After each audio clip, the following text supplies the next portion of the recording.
Guess there's no point thinking about it.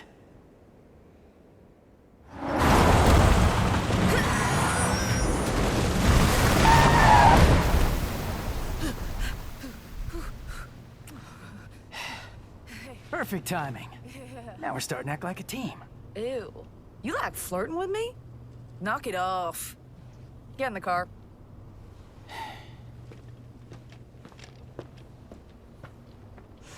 Oh my god.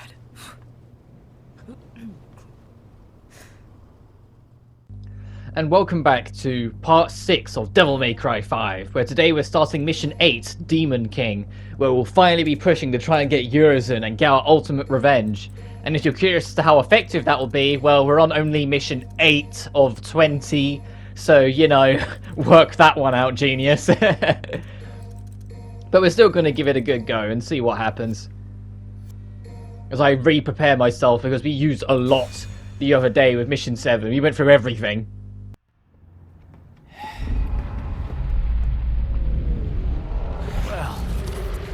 Point in turning back now. Not that that was ever an option. Yeah. Time for some payback. Now, I'm going to start this mission with, I know this is going to be sound quite of a familiar tune, but another criticism, and it's that this mission starts to begin a trend in this game of the late game mission design. Once you enter the Qliphoth tree and characters are in the Qliphoth tree, a lot of the missions start to blend into one another. Like, you get used to the encounters and whatnot, but you're gonna really feel it, especially when we get to mission 13 onwards. We're gonna start doing a bunch of missions, and there's not gonna be too much to differentiate them. And this also kind of begins it, because this mission, we're gonna do this mission, and then later on when we do mission 10, it's going to feel like we're doing a lot of similar beats just as a different character. And then when we go to mission 14, 15 and 16, it's the same again. And I think the main reason why I criticise this is it's not necessarily a bad thing by default that we're spending a lot of time in the same location, because the entirety of the Devil May Cry legacy was built on games that spent the predominant of their time in one location. 1 and 3 both had one central location the entire game was based around. The difference was is that they did a hell of a lot more with it to make it feel more fresh and not just be one and the same. Whilst the Qliphoth here, it's that obligatory hell gorish level you get near the end of every Devil May Cry, except it's half the game instead of it just being 1 or 2 levels.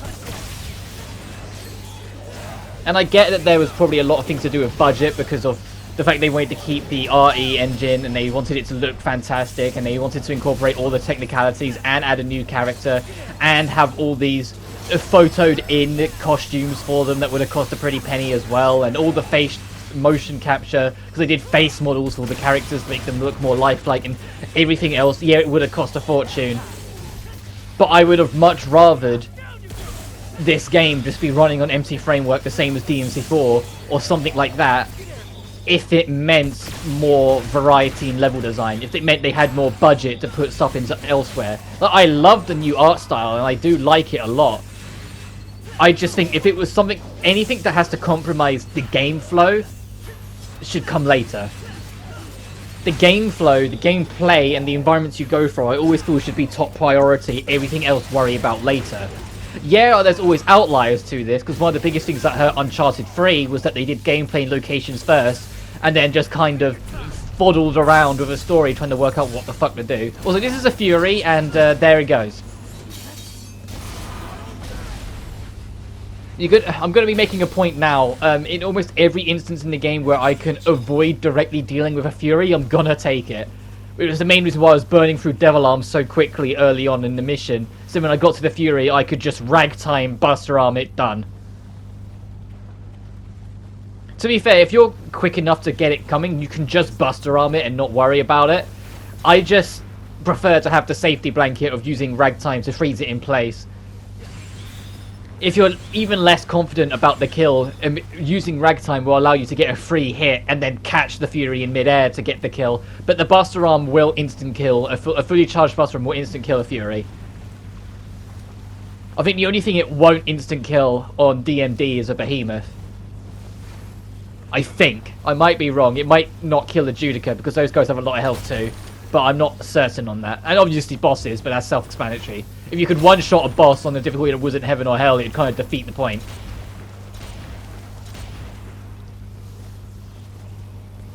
Actually, I say that. I'm curious if there is a boss you can one-shot. Yeah, it'd have to be on easy, but I wonder if there is one you can one-shot outside of heaven or hell in any Devil May Cry. If there's a way of setting that up.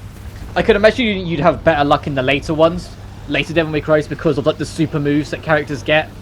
But anyway, we enter these blood tunnels to get taken to different locations, and it's another thing I'm going to criticize. It feels lazy. It looks like if they did it just once or twice, it'd be like, okay, yeah, that looks alright. But they do it a lot in this mission, and then they bring it back in mission 18, and they do it a lot in that one, and it just feels lazy. That they couldn't be bothered to work out a way to make the level flow together easier. So they were like, let's just make a bunch of cutscene tunnels that do it for you. But this is the first encounter that's technically completely optional, because you could, if you can position a good shuffle, you can skip this whole fight and just get over to the other side and avoid it. But you're under a technical time limit because the strands holding this platform together will gradually start breaking as you fight. On easier difficulties, you'll probably win this fight before the ledge breaks, but on harder difficulties, the enemies are so much bulkier, you probably will fail. The second one is a little bit more generous, just because the reward for passing this one is red orbs. The reward for passing the second one is a blue orb fragment. So if you're going for 100%, they don't want to... Outside of the secret missions, I guess, they don't want to skill limit you getting 100%. So they make it so the challenge is a lot easier on the second run, so you're more likely to get the blue orb. Ignoring the fact that, once again, with that one, you can also kind of just use... I hear we're going to call it Shuffle, but I know if Shuffle's the ground one. I think Shuffle might be the ground version. But the air version of that command, where you just do back-forward triangle, and Nero darts forward in the air, and basically does like an air streak.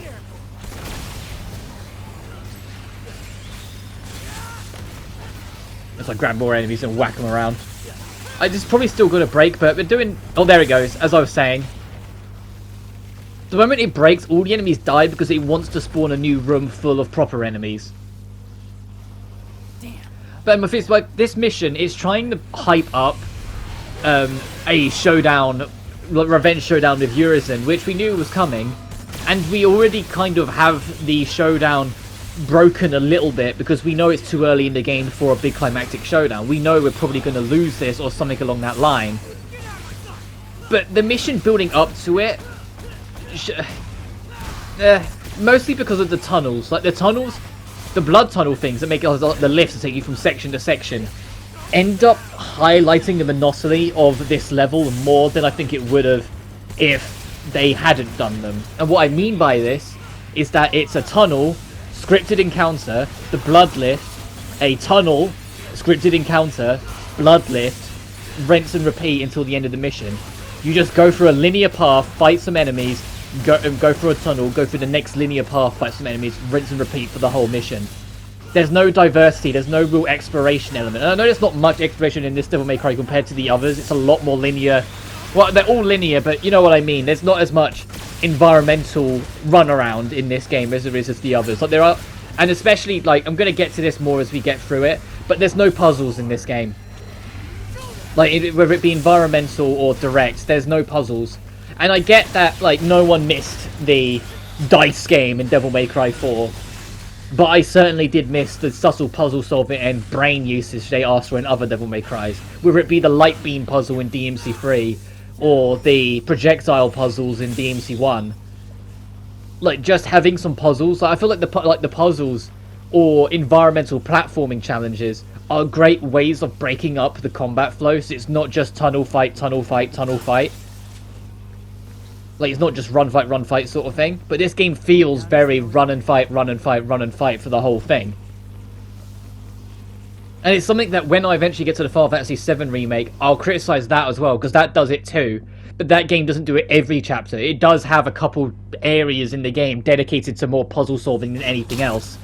It's just, in DMC5, I love the gameplay of this game, and I think the gameplay does enough to kind of make up for the lack of level design variety.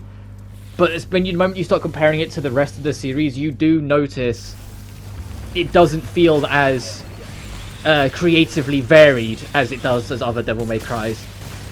And I know I said on the last part I won't criticise and try to be as overly critical as I am, but this is coming from a different place. On Friday, I mentioned it in the comments of it, but just to clarify, just in case no one of you checked the comments, I was super stressed out before I went into that recording. Some personal stuff was going on, and it was just... I wanted to do the recording to let some stress go, so a lot of my criticisms towards the game were a lot more angered than they are, when a lot of my criticisms towards Devil May Cry 5 actually come from a place of love, not hatred. Like, I genuinely love this game, but as I said in that video, everything I love are the things I criticize the most, because I always want to see how far they can go in growth. I always want to see how much better they can get. Also, you're going to start encountering, on any difficulty, over time you're going to start encountering these big Proto-Angelos more and more often. But on DMD, you saw how long that one took, right? In the last mission to kill. On DMD, every single one of them's like that. It wasn't like a boss special. All of them have so much goddamn health. It's a small event to take them down, especially if they DT early. Back when it first came out on PS4, I did a video where I let the thing DT early and then just wailed on it for an eternity to see how long it would take to kill the thing. And it was something like 4 or 5 minutes straight of just constant wailing. Actually, I take that back. I think it was like 8 or 9 minutes. I'll have to have a look after we've done this fight and killed this thing, because it's going to take a while.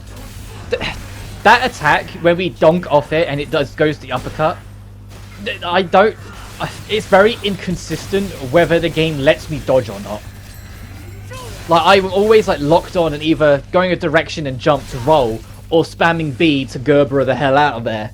And it's like half the time it just lets me, regardless of what I'm trying to do. And the other time, it's like I just get locked in place and I don't know what I'm doing wrong. And I don't know what I'm missing for why it's only letting me do it sometimes, and other times, like well into the window it would usually let me, I'm still not doing anything and I just get clocked. It's why I got killed by the thing in Mission 7. Because I just kept on getting hard countered like that. But now it's going to introduce you a Divinity Statue, a mainstay of the series. And it's just the old-fashioned way of upgrading your stuff. You go on it and click on it and you can re-equip. Oh, I probably should have put on new arms. Oh well, it's too late. This is what you mean, by the way. Like, I'm going to just skip this. If you have Gerber, it's even easier to skip. But I'm not up for doing that fight because it's just annoying.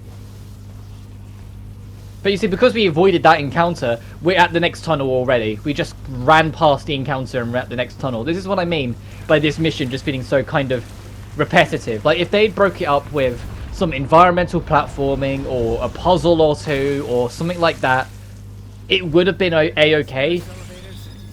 Like, it would have made the flow of this mission feel a lot nicer. But it's just a straight run. And I think it's even more apparent of how much of just a linear straight run it is. Because we've done like 7 missions, 8 if you count the prologue already, building up to this. And then, like, so we've done a good number of hours working to this. And the moment you get here, you're up there in 20 minutes. If that, on easier difficulties.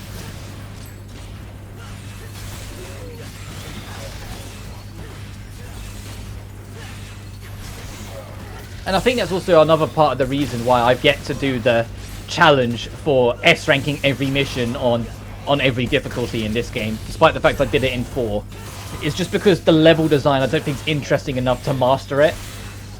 I have a lot of little things that stop me wanting to perfect this game, and a lot of it is because I feel like I'd stop loving it by trying. But I don't enjoy V, as I keep on saying, and I know like some people like enjoy it, and if you do, that's a-okay. I just don't, and that's just me. But I don't enjoy playing as V, so trying to S-rank all his missions on DMD would feel like a chore and not a fun challenge I want to do kind of thing. Now, nobody had to jump away, didn't it? So I'm left wide open. I'm probably going to get clocked. Or not. Mission 10, 12, and 18, which we're rapidly approaching 10, have atrocious style rating systems in them that just... Like, it feels like every mission, how much stylish points you get per encounter, is decided, like, per mission sort of thing. And the reason why I back this up is because it's the same in the Virgil campaign.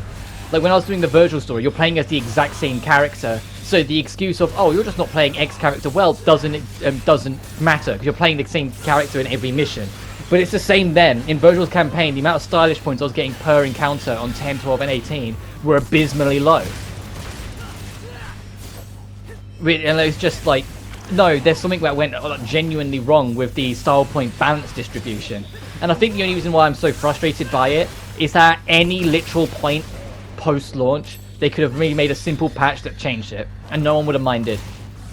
Not a single soul would have been like, oh, but I had to... No. Doesn't matter. Everyone would have appreciated it, and it would not have taken that much. I'm not a tech whiz, but all they had to do was make it so when you finish an encounter, the amount of points you used to get was bumped up by a number, or, you know, based it on an equation of a different mission that's more generous.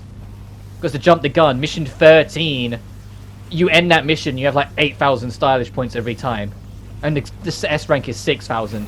Yet on this, even on Son of Sparda, where the requirement is 5,500. I probably won't get the S rank in all 3 missions in 10, 12, and 18.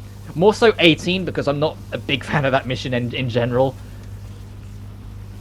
But you're going to see, it's going to be hard work to get S ranks on those missions. And I'm not going to pretend I'm the best Dante player in the world, which doesn't help. But holy shit, it shouldn't be such an uphill battle to get those S ranks on those missions as it is. Good. Finally made it. But we're at the final stretch now. There's another phone here somehow. Even Nero's like, how does that still work? Like, he chuckles as he goes to pick it up. Because he's like, this doesn't make sense. How this shouldn't work. And it's gonna work. So, Which starts to make the argument of, you know in Mission 2, where Nico says, no more wheels from here. This is as far as you go. Then in Mission 7, V's like, the car can only take us so far. We'll have to walk the rest of the way. I don't believe either of them. Both V and Nico, I think, are liars, because Nico's van can clearly get wherever the hell it needs to be. Like, how did it get all the way here? We're, like, super high up in the Clyforth tree. The only way to get this high is through blood tunnels. What, should you just drive into those tunnels? Then why isn't the van covered in blood?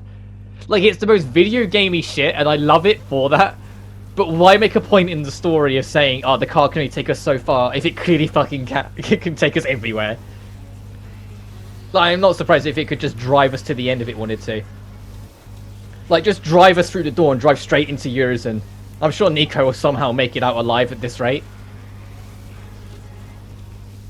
But you're going to see as well, I'm avoiding encounters because it's only going to hurt my stylish rank for going against them. If it's not a mandatory encounter and they don't have loads of enemy in it, if you're going for S ranks, you can't fight them because it will only hurt your rank. hey, douchebag. Miss me? Where's Dante? No body? No dried up Dante jerky? Nothing? You've come here to die. He talks. Urizen, huh? I bet your parents didn't like you much. 'Cause your name sucks. I am without a name. I am power. Absolute. Well, no name. I'll be sure to put that on your tombstone. You will suffer and die. I'll show you, deadweight. I've only just realised that back when I called the car, just to show off the cutscene, I again didn't equip any new arms. I am so sorry, Nero. You're going in with one arm. You better make the most of it. Oh, this arm's absolutely going to break. We're just going to have another spoilish thing. Just don't look at the robot arm if when Nero has no arms on. Ow! Oh, well, there it goes. Don't look at his arm. And the cutscenes are played in real time. They're not pre-rendered, so you'll see Nero not have a robot arm on in the next few cutscenes as well. But the objective of this fight, even though it's a scripted loss, you have to get so far in it first before it lets you face that scripted loss. What I mean is, you need to break this crystal and hurt Urizen once. So you do have to actually go all in, which if you remember from Mission 0, I did actually successfully manage to do. Did I manage to deflect that? I think I did. It didn't look like I did, because I think it hit the ground as I hit it, so the explosion was right in my face. But you'll notice as well, now we've actually fought a few bosses, a number of Urizen's attacks are signature attacks from those bosses. He just has, as a motorbike passes us by, thanks Dick, all of his attacks are references to other enemies. Like these giant laser beams are Artemis, the fireball is Goliath, ow. The little laser rain down I think is from Artemis as well. But you get the idea. Almost all of his attacks are references to the bosses that were linked to smaller routes. Let's whack this thing.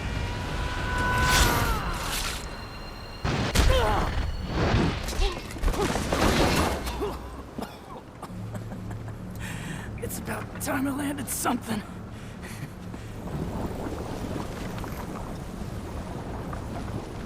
Weak mortal. Demon power does not course through your veins, yet you try. How dare you strike me?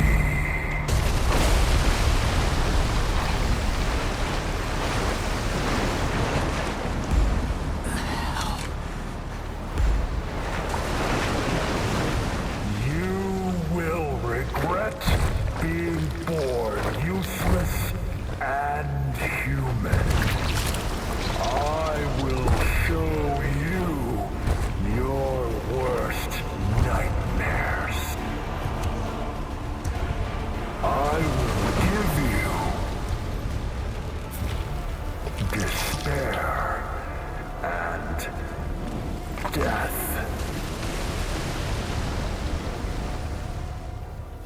This is the fight you're now scripted to lose. Now the big son of a bitch has gotten up. But yeah, as I was saying, like any of the bosses that have that are from the smaller routes, because he's draining the blood of everything, he's probably drained, or at least drained something, whether it be blood or whatever, from those other demons too, before they started protecting those Clyforth trees. So he has their powers. So he has Guryen's time stop. The only unique attacks to him are the things that involve the giant tentacle things behind him, which I hesitate to call, like, even though they are tentacles, this sounds like they're made of steel.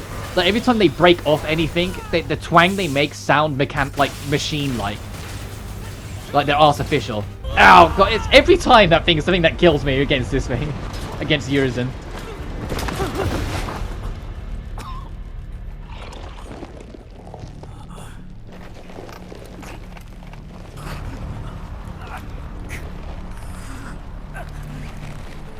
Nearly human, petulant mortal flesh.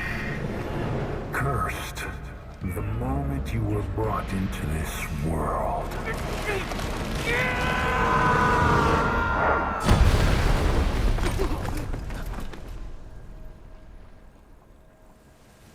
Who dares interfere?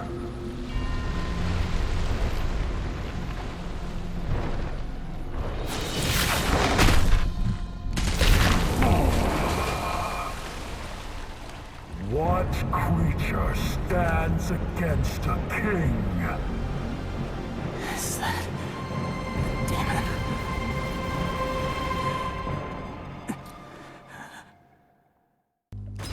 Oh, and there's your waits for the next few days. But anyway, next time on Devil May Cry 5, we'll see a different perspective to what's going on. But until then, you guys take care now.